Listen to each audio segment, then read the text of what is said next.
time, there was an old mother pig who had 3 little pigs and not enough food to feed them. So when they were old enough, she sent them out into the world to seek their fortunes. Dogs gotta go potty. The first little pig was very lazy. He was chubby and he just didn't work out, didn't move much. He didn't want to work at all, and he built his house of straw. The second little pig worked a little bit harder, still chubby in the tummy, but he moved around a little bit. But he was somewhat lazy too, and he built his house of sticks. Then they sang and danced and played together the rest of the day. The third little pig worked hard all day and built his house with bricks. It was a sturdy house, complete with a fine fireplace and chimney. It looked like it would withstand the strongest winds in all the land. I added the land part because it's kind of nice. She farted. The next day, a wolf happened to pass by the lane where the 3 little pigs lived. And he saw the straw house, and he smelled the pig inside. He thought the pig would make a mighty fine meal, and his mouth began to water.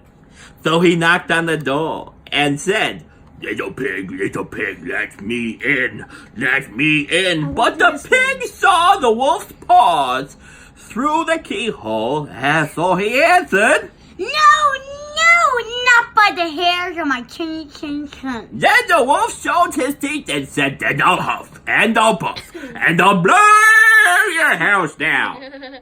So he huffed and he puffed and he blew the house down. The wolf opened his jaws very wide and bit down as hard as he could. But the first little pig escaped and ran away to hide in the second little pig's house. The wolf continued down the lane and he passed to the second house made of sticks. And he saw the house and he smelled the pigs inside. And his mouth began to water as he thought about the fine dinner they would make.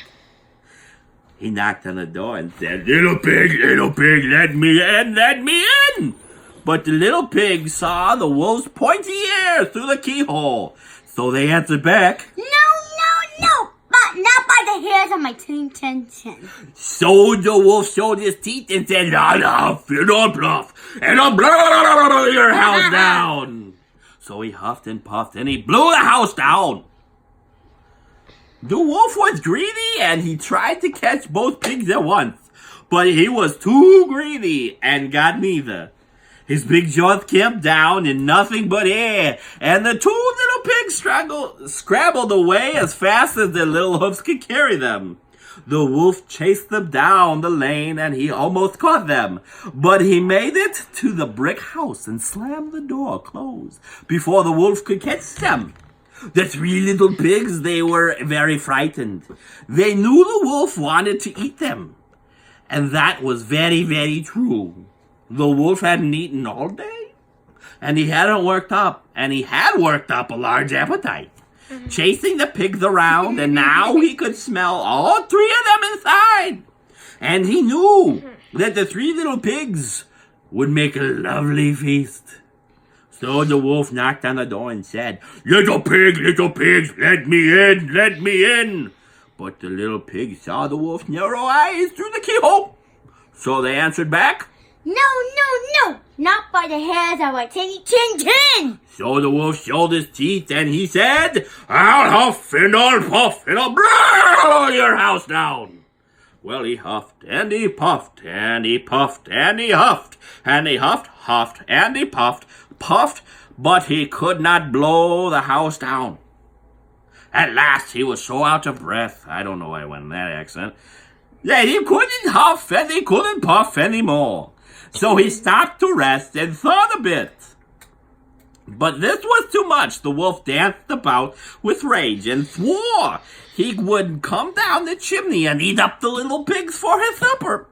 But while he was climbing on the roof with the little pigs made up of blazing fire and put it on a big pot full of water to boil. Then, just as the wolf was coming down the chimney, the little piggy pulled off the lid and plop! In fell the wolf into the scalding water. So the little piggy put on the cover, boiled up the wolf, and the 3 little pigs ate him for supper. The end. Yay! You gotta stop the recording.